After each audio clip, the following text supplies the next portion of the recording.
మోసుకుందే ముగ్గు సుక్కల్లే సత్తి ముటల్లే సగబెట్టుకుందే బాయి గిర్కన పల్లె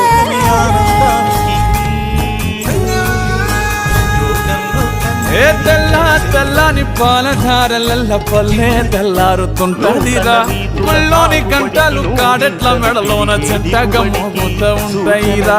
నాగలి భుజాన పెట్టుకుంటే దోస్తులు చెయ్యేసినట్టేరా కొట్టు గోదా పక్కన ఉంటే కొండంత బలగం ఉన్నట్టురా చల్లగాలి మోసుకొచ్చేరా సేను సిలకల ముచ్చట్లు దారి పొడుగు చెట్ల కొమ్మలా రాలుతున్న పూల సప్పట్లు గట్టి మోపులు కాల్వ గట్టులు